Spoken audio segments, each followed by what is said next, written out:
तो आज का जो भजन है, आओ सत्संग मां खुदरो थाने बेरो पड़सी रे, आओ सत्संग मां संत सत्संग मां साचरो खुलासो करसी रे, आओ सत्संग मां। सत्संग, जैसा इंसान संग करता है वैसा रंग लाजमी चढ़ता है। जैसा करो संग वैसा चढ़े रंग। जैसे खरबूजे को देख के खरबूजा रंग पकड़ता है, यह कहावत है जमींदारों में, किसानों में, कि खरबूजे को देख के खरबूजा रंग पकड़ता है। उसी तरह इंसान जैसा संग करता है, जैसी सोहबत करता है, वैसा उसके ऊपर असर लाजमी होता है। कोई जुआ खेलने वाले के पास बैठेगा तो ज्यादा देर जुआ खेलने से बचेगा नहीं, खेलना ही पड़ेगा एक ना एक दिन। कोई नशेड़ी का संग करेगा तो वो भी कभी ना कभी नशा जरूर करेगा। कोयले की खान में जाओ तो कालिक से बच नहीं सकते। नमक की खान में जो कोई जाता है तो नमकमय हो जाता है। इसी तरह अच्छे संग भी हैं। चंदन के पास नीम चाहे कितना कड़वा हो लगा हो, फिर भी उससे खुशबू आने लगती है। बदबूदार शराब, गंदे नाले जब गंगा जी में गिर जाते हैं तो वो बदबूदार शराब या गंदे नाले नहीं कहलाते, बल्कि वो गंगा जल बन जाते हैं। तो इसी तरह आप जैसा संग करते हो वैसा रंग लाजमी चढ़ेगा। बुरा संग कभी ना करो। एक शेर आपकी सेवा में अर्ज करते हैं। अगर पास अग्नि के बैठोगे जाकर तो उठोगे एक दिन कपड़े जलाकर। अगर पास अग्नि के बैठोगे जाकर तो उठोगे एक दिन कपड़े जलाकर।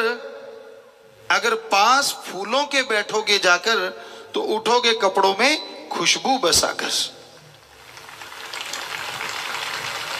आप किसी दिन आग के पास बैठ जाते हो, हवा तेज चलती है, आपका कपड़ा उड़ता है, आग पे लग जाता है, तो आग ने कपड़े को जला देना है। किसी और दिन फूलों के ढेर के पास बैठे हो, हवा तेज चलती है, कपड़ा फूलों के ऊपर लग जाता है, तो फूलों ने आपके कपड़ों में खुशबू भर देनी है। इसी तरह अगर बुराई का संग करोगे तो वो आपकी जिंदगी की खुशियों को तबाह बर्बाद कर देंगी। भले लोगों का भलाई का संग करोगे तो जिंदगी में अच्छाई नेकी पैदा होगी। और अगर सत्संग करोगे, जीते जी गम दुख दर्द चिंता परेशानियों से मुक्ति और मरणोपरांत जन्म मरण से मुक्ति जरूर मिल जाती है। कि आपके अंदर भगवान ने घनी ताकत भर रखी है, पर वो दबी हुई है। जैसे दूध में घी है, पता ही नहीं, धरती में पानी, फूलों में खुशबू, सरसों तिलों के दानों में तेल। पर ये जब ज्ञान हो जाए कि ऐसे जाग लगाने से दूध जम जाएगा, उसको बिलोएंगे तो मक्खन आएगा, गर्म करेंगे तो छाछ अलग और घी अलग हो जाएगा, तो घी मिल गया। वैसे ही भगवान ने सबके अंदर आत्म बल, हरि रस, अमृत, आबो हयात लबालब भर रखा है। पर ये राम नाम की जब तक जाग नहीं लगाते, ये हरि रस पैदा नहीं होता।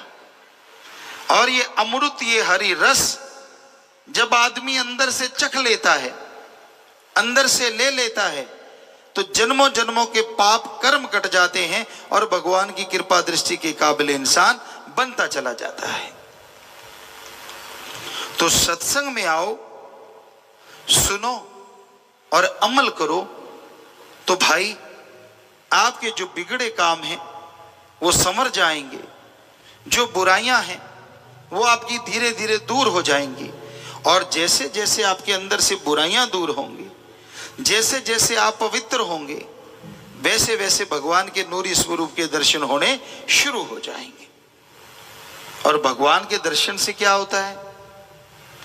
उसकी कृपा दृष्टि मिलती है, उसकी दया में रहमत मिलती है, और इंसान अंदर बाहर से खुशियों से माला माल हो जाता है। तो आपसे यही प्रार्थना है, यही विनती है कि आप सत्संग पूरा सुनो और अमल करो। यकीन मानो, आपके अंदर की बेचैनियां, आपके अंदर के गम दुख दर्द चिंताएं धीरे धीरे दूर होती जाएंगी और आप मालिक की कृपा दृष्टि के काबिल बनते जाएंगे, लायक बनते जाएंगे। तो संतों का काम जीवों को बताना है, जीवों को समझाना है। जो मान ले उसका भला होता है, और जो नहीं मानता, संत तो भला ही मांगते हैं पर हर किसी को अपने कर्मों का फल भोगना पड़ता है। आपकी जगह पे आपके माता पिता, बहन भाई, बेटा, पति पत्नी कोई कर्म नहीं उठा सकता। कर्म कोई आपके काट सकता है तो राम का नाम। संत पीर फकीर वो भगवान से प्रार्थना करके, विनती दुआ करके आपके कर्मों का बोझ हल्का करवा सकते हैं, वरना जैसा बोओगे वैसा काटोगे। अगर बबुल का पेड़ बीजते हो तो उस पे आम नहीं लगते, तो भाई उसमें तो बड़ी सूड़े आएंगी। कर्म अगर खोटे करते हो, बुरे करते हो, तो आने वाला टाइम, आने वाला समय आपके लिए बुरा होगा ही होगा। इसलिए बुरे कर्म ना करो। कई आदमी कहते हैं हमने तो बुरा कर्म किया ही नहीं, हमने तो खोटा कर्म किया ही नहीं, फिर भी दुखी हैं, फिर भी परेशान हैं। उसका कारण है संचित कर्म, जन्मों जन्मों के इकट्ठे हुए पाप कर्म जो इस शरीर को भोगने पड़ते हैं। और इस शरीर में जब वो कर्म भोगने पड़ते हैं तो आपकी की गई मेहनत खाक हो जाती। जो गांव में कहा जाता है मैं सोने को हाथ डालूं तो राख हो जाता है, वो पाप कर्मों की वजह से है। और संचित पाप कर्म कटते हैं भगवान के नाम से। सुमरन करो, मेहनत करो। तो क्या लिखा है हमारे हिंदू धर्म में? हिम्मत करे अगर इंसान तो सहायता करे भगवान। इस्लाम धर्म में हिम्मते मर्दा मददे खुदा, बोली का फर्क कि आप हिम्मत करो, भगवान मालिक आपकी मदद जरूर करेंगे। तो हिम्मत करना, मेहनत करना, इंसान को भगवान ने ताकत दी है। तो आप हिम्मत कीजिए, अच्छे कर्म कीजिए, मालिक से मालिक को मांगो, मालिक से मालिक की औलाद का भला मांगो, तो मालिक आपका भला जरूर करेंगे। सत्संग में आते हो तो संतों की बात सुनो, बतियाओ ना, आपस में बातें ना करो। क्योंकि संत जो बात कहने आते हैं वो भगवान के वचन होते हैं, और आदमी सुन के मान ले तो उसके आने वाली जिंदगी के आदर्श की प्राप्ति का बीमा हो जाता है। यानी घनी खुशियां उसको मिलेंगी, बहार छा जाती है जिंदगी में, पतझड़ का मौसम कभी आता नहीं। तो संत सत्संग में बुराइयां छुड़ाने आते हैं। सत्संग का मतलब यह नहीं होता कि पहले आपसे पैसा इकट्ठा करें और बाद में सत्संग करें, या सत्संग करने के बाद आपसे पैसा ले लें। वो सत्संग नहीं, वो तो एक बिजनेस है, एक व्यापार है जो दुनिया में बहुत लोग कर रहे हैं। भक्तजनों, भगवान का नाम तो अनमोल है, ईश्वर नाम अमोल है, बिन दाम बिकाए, बिना दाम के मिलता है। संत पीर फकीर ईश्वर का नाम बिना दाम के देते, वही फलता फूलता है। तो इसलिए भगवान के नाम का जाप करो। भगवान की अगर आप सेवा करना चाहते हो, दान करना चाहते हो, पुण्य करना चाहते हो, कोई रोकता नहीं, करो, पर सही जगह करो। कोई बीमार है, उसका इलाज करवा दो।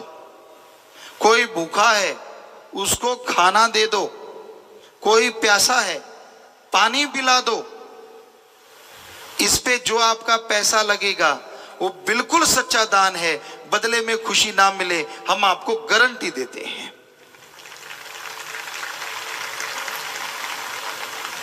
और आप कहीं भी पैसा चढ़ा देते हैं तो हमारे जैसे लोग चढ़ाते हैं और हमारे जैसे उठा के खा जाते हैं। भगवान के पास तो एक नया पैसा नहीं जाता। क्या आपने देखा है भगवान को पैसा उठाते? नहीं उठाता। भगवान, अल्लाह, वाहिगुरु, राम, आम आदमी चढ़ाते हैं और कुछ खास आदमी खा जाते हैं। बुरा ना मानना, सच्ची बात तो सच्ची है। हमने सारे वेद पढ़े, हमारे पवित्र वेद, गीता, रामायण, महाभारत, पांचवा वेद, सिख धर्म की गुरबाणी, इस्लाम धर्म की कुरान शरीफ, ईसाई धर्म की बाइबल, सभी पवित्र ग्रंथों को पढ़ा और किसी में नहीं लिखा कि भगवान पैसा लेता है। सारे धर्म कहते हैं भगवान तो देता है, इतना देता है कि झोलियां छोटी पड़ जाती हैं और उसकी कृपा दया में रहमत मूसलाधार बरसती रहती है। पर हैरानी है, आज आदमी भगवान को पैसे से खुश करना चाहता है। हमें किसने बनाया? भगवान ने। और पैसा किसने बनाया? आदमी ने। और आदमी को भगवान ने बनाया। तो जो भगवान आदमी को बना सकता है, क्या वो आदमी के बनाए कागज के टुकड़े रुपए को नहीं बना सकता? सोचने वाली बात। वो तो सब कुछ बना सकता है। तो भाई हकीकत यही है, सच यही है कि भगवान देता है, लेता नहीं है। वो दाता है, मंगता नहीं है। उससे मांगने का तरीका आना चाहिए, सच्ची भावना से, तड़प के, रो के, वैराग्य से। भगवान से भगवान को मांगो, भगवान से अच्छे कर्म के लिए ताकत मांगो, तो यकीनन वो आपको ताकत देगा, यकीनन वो आपको शक्ति देगा और उसके सहारे ही आप भगवान की कृपा दृष्टि के काबिल बनेंगे और दया में रहमत से माला माल हो जाएंगे। तो संत समझाने आते हैं, संत सत्संग लगाते हैं ताकि समाज की बुराइयां दूर हों। सत्संग लगा के समझाते हैं ताकि इंसान गम, दुख, दर्द, चिंताओं से मुक्ति हासिल कर ले। तो संतों की बात सुनो, अमल करो, मानो, तो वो नजारे मिलते हैं, वो खुशियां मिलती हैं जो आपने कभी सपने में भी नहीं सोची होती। सत्संग में थाने 12 लाख सी कीरे वंशज थे हो भाई, कीरे वंशज थे हो। और अगली लाइन में इसका जवाब है, मालिक स्यों थे बिछड़ रह आया, मालिक रह वंशज हो भाई, मालिक रह वंशज हो। संगत में संत बात साची कर सी। हर कोई कहता है कि मेरा वंशज वो था, मेरे पुराने बुजुर्गों का नाम ये था, हमारी पीढ़ी वहां से चली थी। पर कितने? कोई 10, कोई 20, कोई 100, कोई 200 बुजुर्गों का बता सकता है। पर असलियत में हम किसके वंशज हैं? हमारे धर्मों की बात जो कि 100% सच है, उसके अनुसार देखें तो हम उस ओंकार के वंशज हैं जिसने ब्रह्मा जी, विष्णु जी, महेश जी को बनाया। कहते हैं ये जो शरीर बने, संभय मनु, हिंदू धर्म में ब्रह्मा जी के बच्चे संभ्यमनु और औरत सतरूपा, उसकी औलाद हैं हम सारे के सारे। और इस्लाम धर्म की माने तो वो कहते हैं आदम और हव्वा की औलाद है, आदमियत। सिख धर्म की माने तो एक ओंकार, वो भगवान, वो वाहिगुरु, वो राम, जिसका कोई आकार नहीं, पर उसके बिना किसी का कोई आकार नहीं, सारे उसी से बन के आए हैं। ईसाई धर्म की माने तो द सुप्रीम पावर गॉड, वो भगवान, वो मालिक कि हम औलाद हैं, इंसानियत हमारी जात है। तो हम सब उस परम पिता परमात्मा के, परम शक्ति के वंशज हैं। सबके सब भाषा अलग हो गई। महापुरुष आए, वो जो भाषा बोलते थे उसके अनुसार हिंदू, मुस्लिम, सिख, ईसाई और भी अलग अलग धर्म बने। पर पानी को जल कह दो, वाटर, वाशर, आब, नीलू, नीरू, अने, तो पानी का नाम बदलने से क्या पानी का स्वाद या रंग बदलेगा? नहीं बदलता। सोचने वाली बात, छोटा सा पानी, उसका नाम बदलने से अगर वो नहीं बदलता तो भगवान का नाम बदलने से भगवान कैसे बदलेगा? हमारी भाषा बदल जाने से हमारी जात कैसे बदल जाएगी? अगर आपको यकीन नहीं आता तो आपको एक उदाहरण देते हैं। हिंदू, मुस्लिम, सिख, ईसाई, बौद्धिस्ट, जैनिज, जितने भी पारसी, जो भी धर्म है, सबके एक जैसे रंग वाले बच्चे ले लो, जन्म लेते ही सबको एक जगह लिटा दो, क्या कोई बुद्धिजीवी बता देगा कि कौन सा बच्चा किस धर्म का है? नहीं बता सकता। ऐसा तो है नहीं किसी के ताज लगा हो, किसी के पंख लगा हो, किसी के पूंछ लगी हो तो पता चल जाए ये पूंछ वाले वो हैं, ताज वाले वो हैं। ऐसा तो है नहीं। हम सब तो एक ही मानस की जात सब है, एक को पहचानो। हमारी जात मानस है, सबको एक ही समझो, यही कहते हैं धर्म। लेकिन आदमी धर्म के नाम पे, जात के नाम पे, मजहब के नाम पे अपनों को ही मार रहा है, अपनों को ही काट रहा है। एक रोता है हमारे 10 मर गए, दूसरा खुश है हमारे 5 ही मरे। ऐसा हमें मिला महाराष्ट्र में 90s में। हम सत्संगे करने गए, शायद ये 96 से सत्संगे करते करते आगे गए, तो ऐसे रोते हुए मिले। हमने कहा बड़ा दर्द होता है हमें, आप अपने 10 के लिए रो रहे हो, आप 5 के लिए रो रहे हो। अरे 15 के 15 ही इंसान मरे, 15 के लिए कोई भी नहीं रोता। मरे तो सारे इंसान, पर नहीं, आदमी अपने धर्म, जात, मजहब को इंसान समझता है और दूसरे को पशु, जो कि धर्मों में नहीं सिखाया। धर्म शब्द का मतलब है धारण कर लो, अपना लो, ग्रहण कर लो। आदमी को आदमी से जोड़ो और आदमी को ओम हरि अल्लाह राम से जोड़ो, भगवान से जोड़ो। धर्म तो ये सिखाते हैं, पर कोई सुनता नहीं। सुनता है तो मानता नहीं, अपनी मन मर्जी करते हैं और मन मर्जी दुखों का कारण है। तो भाई हम उस मालिक से बन के आए, सबके अंदर एक जैसा खून है, अंदर चर्बी, ऊपर लपेटा चमड़ा, हड्डियों का ढांचा। ये तो है नहीं किसी के घी दूध बहता हो और किसी के पानी रगों में बहता हो। जब बीमार पड़ता है कोई धर्म जात नहीं देखते, जिसका खून जिसको मैच करता है लगा देते हैं और आदमी की जान बच जाती। क्या पशु का खून लगता है आदमी के? अभी तक तो नहीं लगा। कलयुग का कुछ भरोसा नहीं लगने लग जाए तो सीधी सी बात, हम सब एक हैं और हमारा मालिक एक है। यही सच्चाई है, चाहे कोई माने चाहे कोई ना माने। पर धर्मों की सच्चाई आपको बता रहे हैं। धर्मों में कोई ऊंच नीच नहीं, कोई छोटा बड़ा नहीं। तो भाई सत्संग एक रूहानी काल जरूर है, बारे बतावे जठे रूरे बारे बतावे, प्रभु सु मिलने रो ई में असली पाठ पढ़ावे, आओ संगत में हिबड़ो थारो खुशी सु भरसी रे।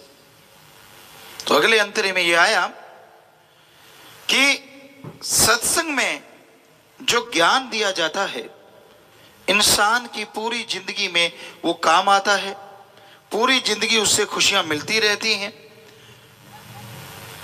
आपको एक छोटी सी सच्ची कहानी सुनाते हैं। एक चोर था, बड़ा ही शातिर चोर। राजा महाराजाओं का समय था उस टाइम। तो वो चोर चोरी करता था, कभी पकड़ा नहीं गया था। बड़ा ही जबरदस्त, बड़ा चालाक, बड़ा शातिर। जब वो मरने लगा तो उसने अपने बेटे को सिखाया, क्योंकि चोरी के गुरु सिखा दिए थे। कहने लगे बेटा कभी पकड़े जाओ तो मानो ना कि मैंने चोरी की है, पर सबसे पहला गुण ये है चोरी करो, चोरी का सामान सबसे पहले छुपा दो, खुर्द बुर्द कर दो। क्योंकि चोरी उस समय में जिसके पास से सामान मिलता था यही सबूत होता था कि वही चोर है। तो कहता सामान नहीं मिलना चाहिए, और दूसरा मानो ना कभी भी कि मैंने चोरी की है। और एक बहुत जरूरी बात, बेटा कहने लगा इससे भी जरूरी, कहता हाँ सबसे जरूरी, क्या संतों की सत्संग में कभी ना जाना। तो चोर कहने लगा ठीक है। अब चोर मर गया, चोर का बेटा भी चोर, वो चोरी करनी शुरू कर दी, वो भी शातिर। लेकिन एक दिन बादशाह के राजमहल से चोरी कर रहा था, सैनिकों ने देख लिया और पीछे पड़ गए। आगे आगे चोर, पीछे सेना, दौड़ता गया, झांसा दिया। एक जगह इकट्ठ था, उसने देखा एक भोली सी माता, उसके नैन नक्श को दिमाग में बिठा लिया, उसके थैले में हीरे जवाहरात डाल दिए, सामान खुर्द बुर्द कर दिया और अंदर चला गया। ये अंदर क्या जा रहे हैं लोग, क्यों जा रहे हैं? देखा तो आगे संत बैठे हैं, सत्संग कर रहे हैं। तो कानों में उंगलियां दे ली कि बापू ने कहा था सत्संग नहीं सुनना। अब आदमी की आदत है, आदमी को कह दो इधर मत देखो, कुछ देर तो नहीं देखेगा, बाद में देखेगा जरूर उधर है क्या जो मुझे रोका है, आदत है। तो चोर के भी दिल में है यार ऐसा संत क्या कहते हैं जो बापू ने रोका कि इसकी बात नहीं सुननी। उसने कानों में से उंगलियां निकाली, संतों के वचन आए, देवी देवताओं की परछाई नहीं होती। उसने कानों में फिर उंगलियां दे ली, कानों में उंगलियां दे ली और चुपचाप बैठ गया। बाहर निकला जब, सेना ने पकड़ लिया, क्योंकि सैनिकों ने देखा था कि ऐसा हुलिया है, ऐसा आदमी है। पकड़ के ले गए राजा के पास। राजा ने पूछा क्या भाई इसके पास सामान मिला? कहते ना जी बादशाह इसके पास सामान तो नहीं है। क्या लगा फिर? कहते जी हमने इसको खुद देखा है दौड़ते हुए, पांव देखो इसके हैं, पर सामान नहीं है। वो चोर से पूछे, चोर माने ना, कहता मैंने तो चोरी की ही नहीं, मैं तो वैसे ही घूम रहा था इधर, पैरों के निशान है तो क्या हो गया। अब बड़ा चक्कर पड़ा, जैसे पूछना चाहते थे सैनिकों ने पूछा पर वो माना नहीं। राजा की जासूस हुआ करती थी, लड़कियां भी लड़के भी। एक बहुत तेज थी, कहने लगी बादशाह मुझे पता है चोर कैसे मानेगा, मैं मना लूंगी सच। बादशाह कहने लगा कैसे? कहने लगी ये देवी को मानते हैं चोर, और मैं देवी बन के जाऊंगी, हो ही नहीं सकता कि चोर झूठ बोले। बादशाह कहने लगा बात तो तेरी सच्ची है। अब उस शाम का समय हुआ, उस जासूस ने, उस लेडी ने वैसे कपड़े पहने, देवी वाले 2 नकली हाथ लगा लिए, पूरा सज धज के चल पड़ी। जेल खाने में 2-3 दरवाजे थे, अब लोहे की सलाखें थी, चोर देख रहा है कौन आ रहा है, कोई औरत, मसाले थोड़ी थोड़ी जग रही थी कि लगा ये तो भाई कोई अलग औरत है। जैसे ही गेट के पास आई तो पहरेदार धड़ाम से गिर गए, क्योंकि पहले से सेटिंग की थी, और गिरते गिरते दरवाजा भी खोल दिया, खूंटा तो पहले ही खोल रखा था। चोर ने कहा तेरी ये तो माता है। देखो पहरेदार बेहोश हो गए और गेट अपने आप खुल गए। अब दूसरे गेट पे पहुंची, वहां भी वैसा ही हुआ, पहरेदार गिर गए, गेट अपने आप खुल गए। तीसरा गेट भी ऐसे ही खुला और वो माता बनी जासूस पहुंच गई चोर के पास। चोर ने पांव पकड़ लिए, रोने लगा, ओ मां मैं इतना पापी, आपने इतना ही कृपा की, इतनी दया की, आप मेरे पास आ गई। मां कहने लगी और बेटा तेरा दुख मेरे से देखा नहीं गया, तेरा दुख दूर करने आई हूं। चोर तो रो रो के बुरा हाल, क्योंकि वो देवी का भगत था। तो कहने लगी बेटा ये बता सच सच तेरे पाप काट दूंगी, तूने चोरी की या नहीं की। अब चोर ने कहा इससे बढ़िया मौका क्या हो सकता है, सारे पाप धुल जाएंगे, बता दे। अब चोर जैसे बताने लगा, मशालें जगी हुई थी, तो उस औरत की परछाई दीवार पे पड़ रही थी लंबी। ओ संतों की बात याद आ गई, देवी देवताओं के परछाई नहीं होती। तो अब चोर भी पाखंडी था पूरा, और ज्यादा रोने लगा, कूकने लगा जोर जोर से, हे मां बचा ले, मुझे बचा ले, मैं तेरे आगे झूठ कैसे बोलूंगा, मैंने चोरी जब की नहीं, मुझे तो धक्के से पकड़ लाए। बदल गया मिनटों में। अब वो जासूस जो मां बनी थी, उसने 2-3 बार पूछा, वो रो रो के पांव पकड़ लिए और कहने लगा मुझे छुड़ाओ। कहती चल मेरे साथ, क्योंकि वो राजा से पावर लेके आई थी। उसको पकड़ा, साथ ले गए, बादशाह के सामने पेश कर दिया कि बादशाह सलामत, ये चोर नहीं है, मेरी गारंटी है। अब चोर को उस समय क्या होता था, सूली पे टांग देते थे, तो चोर की तो जान बची। वो भागा उस गांव में, यहां संत थे, वहां संत चले गए थे। दूसरे गांव में पहुंचा, यहां संत थे, तो संतों को मिला, चरणों पे गिर गया, कहने लगा हे गुरुजी, हे संत, मेरे बाप ने मुझे गलत पट्टी पढ़ाई थी, अरे आपके एक वचन ने आज मेरी सूली काट दी, मेरी जान बख्श दी। अगर मैं पूरी सत्संग सुन के दिलो दिमाग में बिठा लूं तो संत कहने लगे तेरे जन्म मरण की सूली कट जाएगी। तो संतों की, फकीरों की सत्संग का इतना प्रताप होता है, आदमी सुने मान ले तो जन्मों जन्मों की मैल कटती है, जन्मों जन्मों के पाप कट जाते हैं। पर श्रद्धा से सुनो, भावना से मानो तो ये सारा फल मिलता है। अगर इधर से सुना इधर से निकाल दिया, फल तो कुछ ना कुछ मिलेगा, पर उतना नहीं जितना मिलना चाहिए।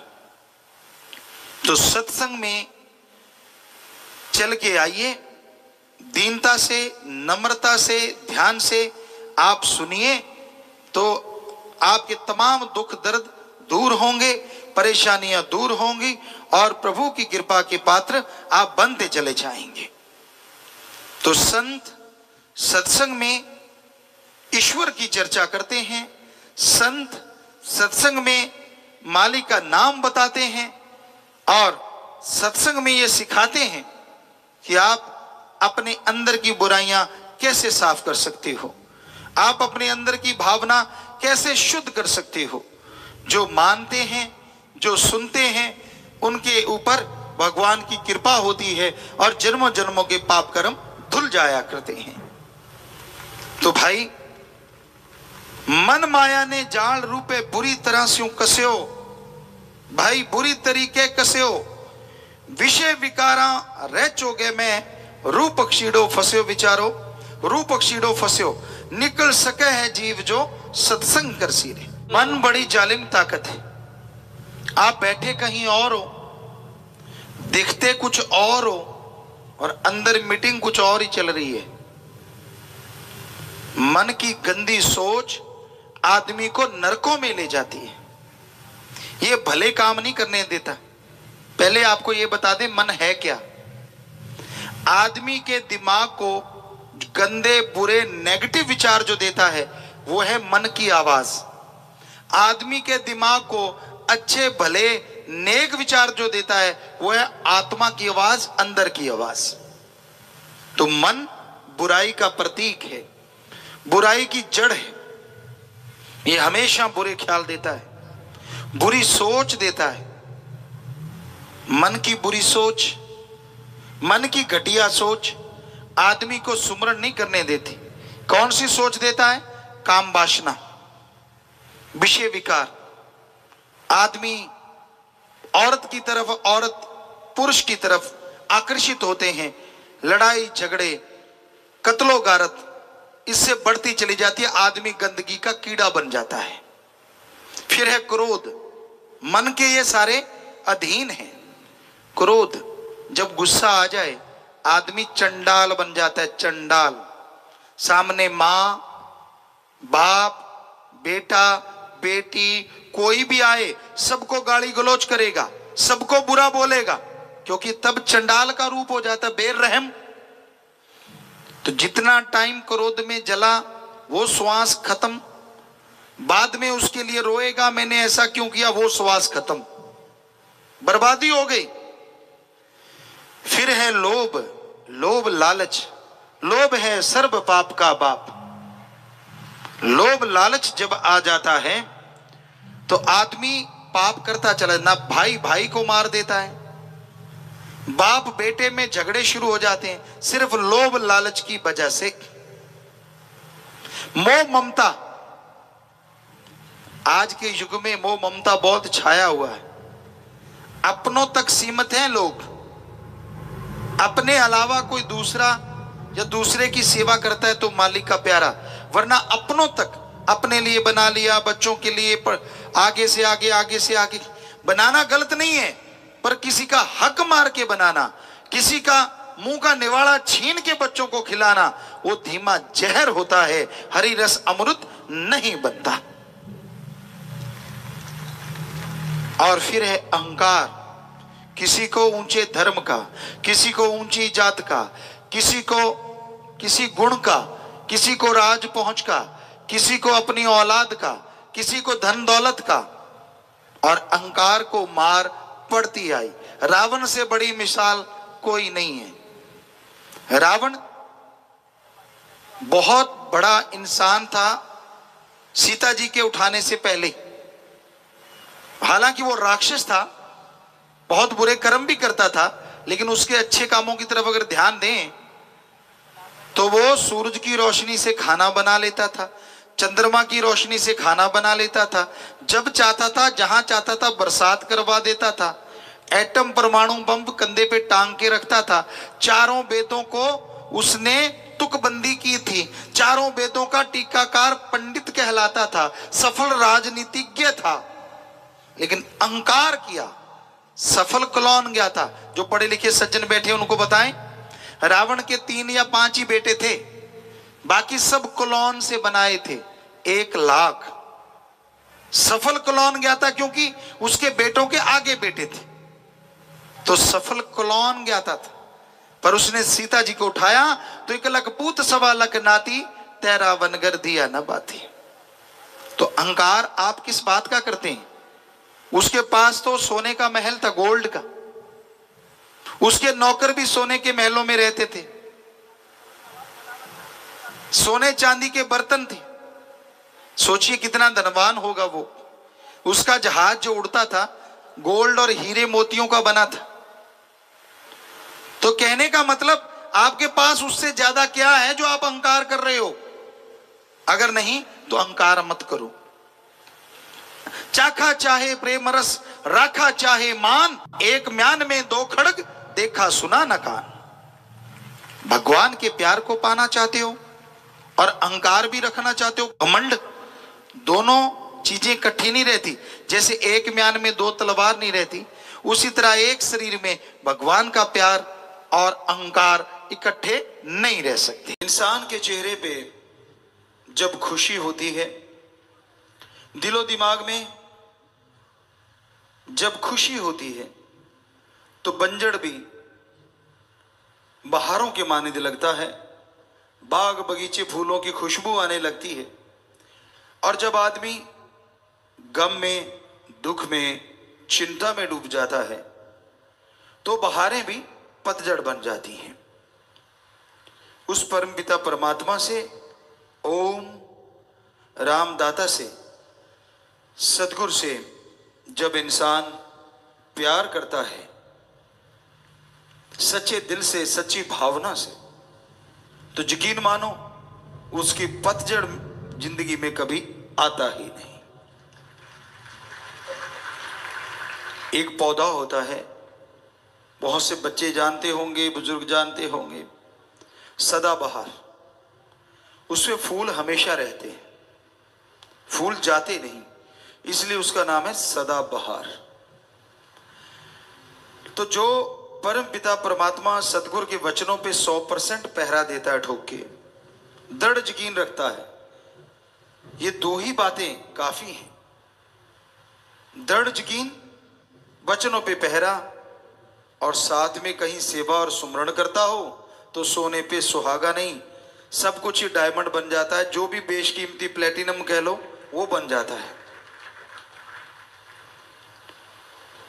उनके अंदर कोई गम, दुख, दर्द, चिंता उनको नहीं सताती। संत फकीर ऐसे होते हैं जो सबके लिए जागते हैं, सबके लिए दुआएं करते हैं, ताकि हर मालिक का औलाद खुश रहे, सुखी रहे। और जो संत पीर फकीर से जुड़ जाता है, अगर वह वचनों को मानता रहे, अपनी ईगो, अपने अहंकार को एक साइड में रख के वचनों पे माने, वचनों को मानता हुआ उस पे चले, तो यकीन मानो उसकी जिंदगी में वो सदाबहार वाली बात बनी रहती है।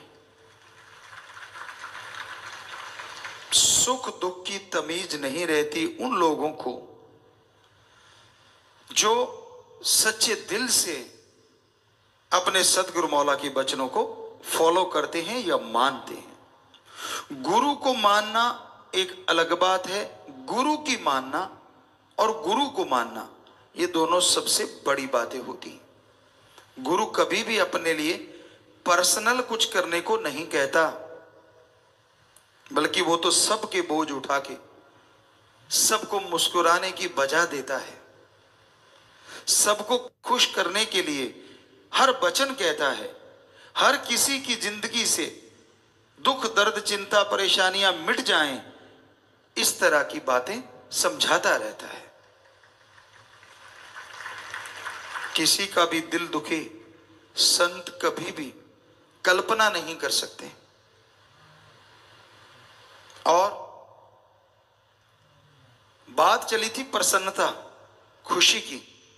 आज बड़े बड़े महानगरों में क्लब खुले हैं, यहां पे 5-7 लोग सामने खड़े हो जाते हैं तो हा ही हू शुरू हो जाता है। वो सामने खड़े होके ऐसी एक्टिंग करते हैं थोड़ा अजीब अजीब, तो सामने वाले हंसते हैं और बदले में पैसे लिए जाते हैं। क्लब खुले हुए हैं, उसमें रजिस्ट्रेशन होता है। पर जो राम नाम से जुड़े होते हैं उन्हें चिंता नहीं करनी चाहिए। हालांकि जब हम अंदरूनी निगाह से देखते हैं बहुत चिंता में रहते हैं लोग। पहले हमने एक भजन बोला था,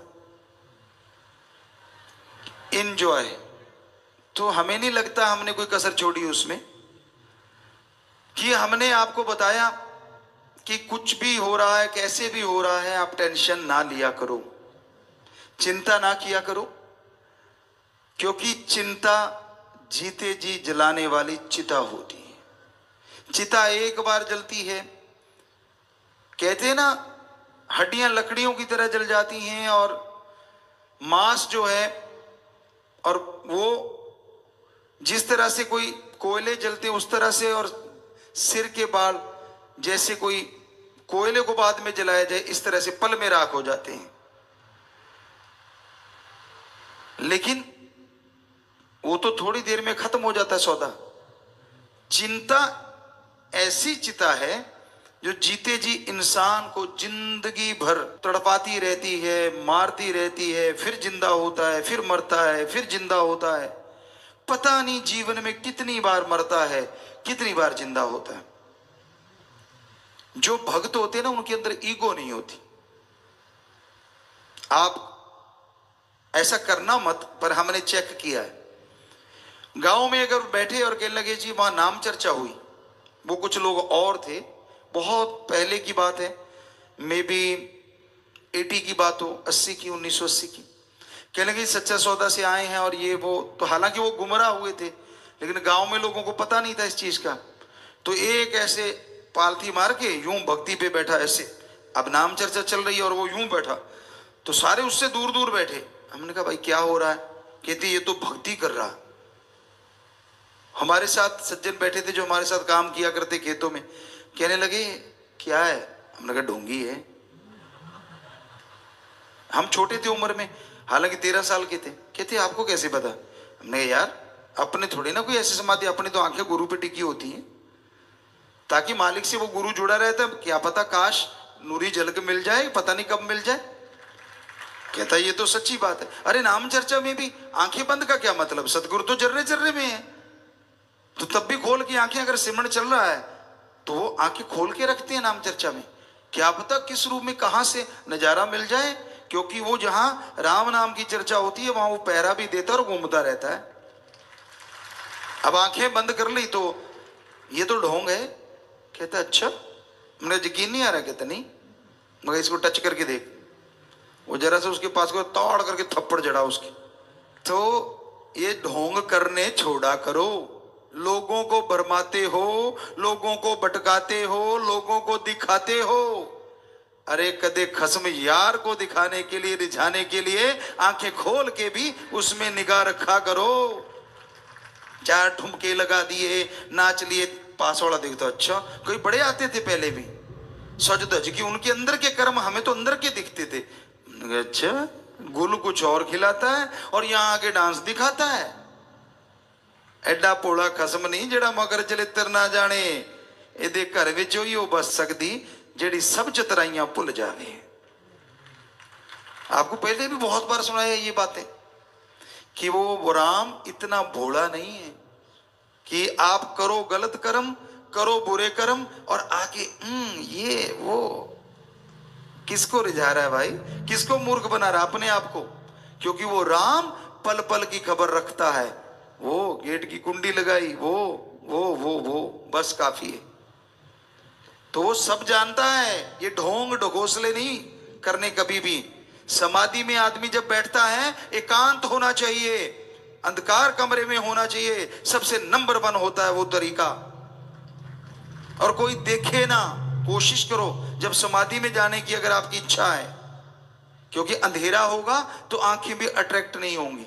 लाइट से आंखों में, आंखें बंद करके देख लो आप दिन में, तो आंखों में एक लाइट रहेगी। अंधकार में वो एक बिल्कुल बंद हो जाती, तो आंखें भी आपको किसी और तरफ नहीं लेके जाती। अंधकार कमरे में बंद है, थोड़ा अंधेरा, ज्यादा अंधकार से डरते हो, डिम लाइट कोई भी नीचे आजकल तो 100 चीजें चलती हैं, फुट लाइट बोलते हैं, वो चलती रहे। आप आराम से बैठ जाओ और ध्यान जहां जमा के, वो होती है समाधि। और ये होता है पाखंड, जो लोगों के बीच में बैठ के यूं दिखाना मैं भक्त हूं, ताकि वो देखता है, उसको पता होता है मुझे लोग चेक कर रहे हैं।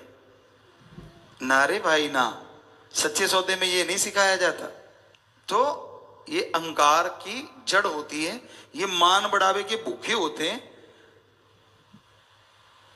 बेपरवाह मस्ताना जी महाराज की बात ख्याल में आ गई।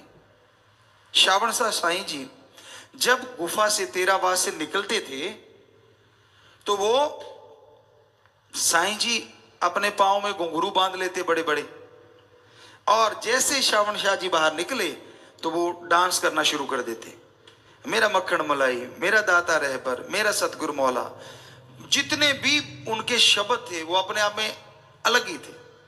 अब वहां गड़बड़ हो जाती, क्योंकि अलग अलग परंपरा होती है। व्यास जी में ये परंपरा है कि वहां साध संगत जाती है तो समाधि रूप में बैठती है, लेकिन वहां जब मान लो सारे आदमी ऐसे बैठे हैं और वहां मस्ताना जी महाराज नाच रहे हैं, वहां तो कोई नाचता नहीं था। तो जैसे ही श्रावण शाह जी आते कहते वाह भाई वाह, वाह भाई वाह, वाह भाई वाह। वो दूसरों ने देखा, यार ये तो सारी वाह भाई तो यही लूट जाता है, हम तो बैठे ही रह गए। वो दो चार ने और घुंघरू बांध लिए आए, और जैसे श्रावण शाह जी महाराज बाहर आए तो नाचने लगे। और मस्ताना जी का तो रूटीन था, वो आगे आके नाचने लगे। वो तो जहां रोज रहते थे वहीं से नाच रहे थे।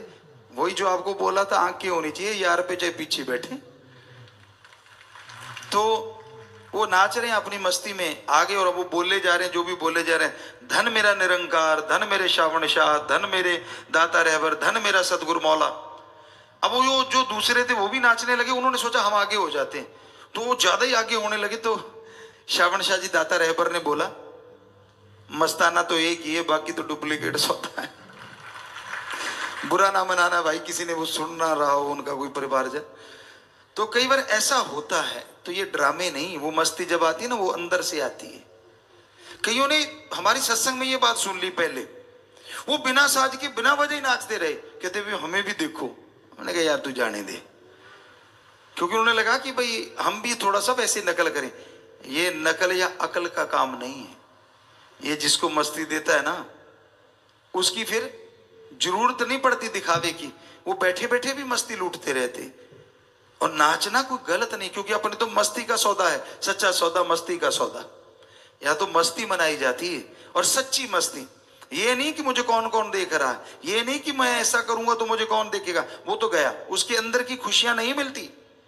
जो सच्चे दिल से सच्ची भावना से मस्ती चाहते, पीस ऑफ माइंड चाहते हैं, तो वो आप राम नाम में बैठो, उसकी भक्ति में बैठो, मानवता का भला करो, तो यकीन मानो अंदर बाहर आपके चेहरे पे भी और अंदरूनी तौर पे भी मस्ती का नजारा जरूर नजर आएगा। बहुत लोग हमें यहां वहां पूछते हैं, गुरुजी आपके चेहरे पे सिकिन क्यों नहीं आती? हमने कहा हमारा यार दोनों जहां का मालिक है और वो जानता है, इसलिए वो सिकिन नहीं आने देता किसी भी स्थिति में, इसलिए सिकिन नहीं आती।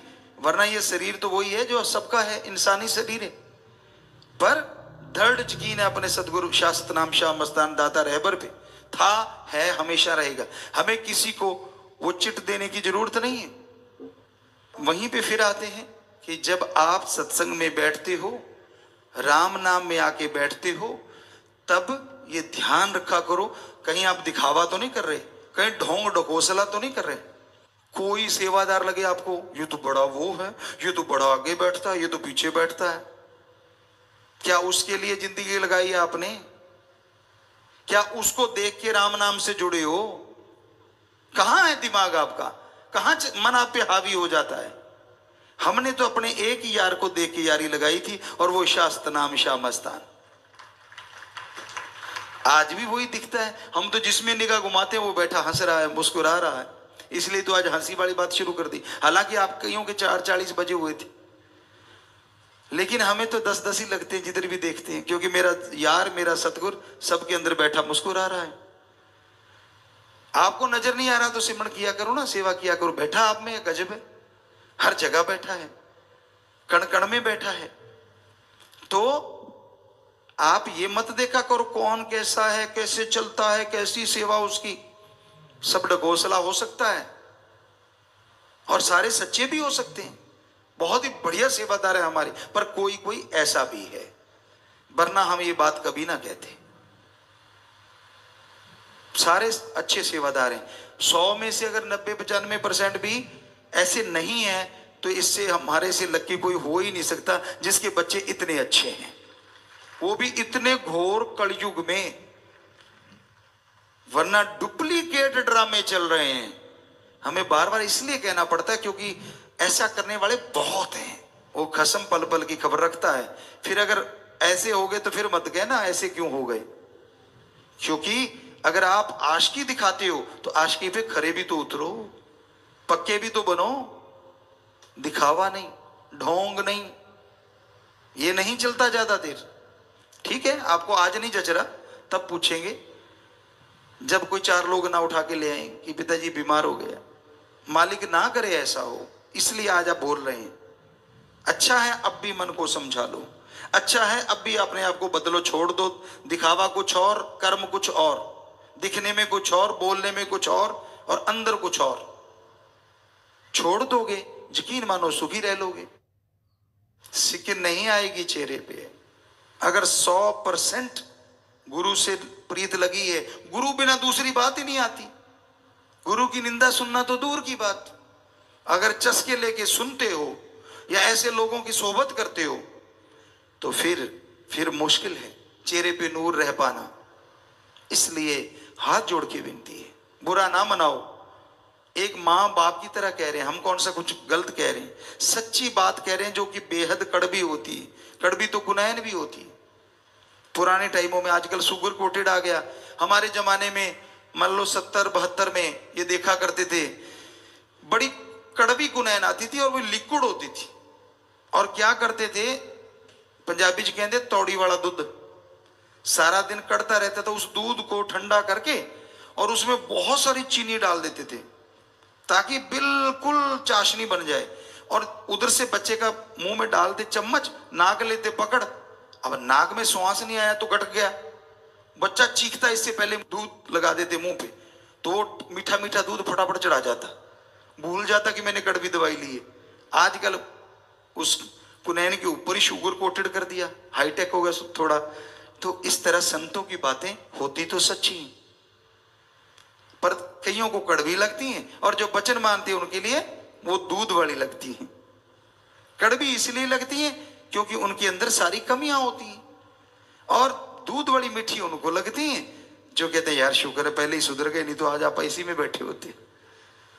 तो भाई हमारा आपका दिल दुखाने का नहीं, तभी हमने खुशी से शुरू किया कि बेटा खुश रहा करो, मस्त रहो, जो होना है वो राम जानता है, जो करना है वो राम ने करना है, हमारा काम मेहनत करना है।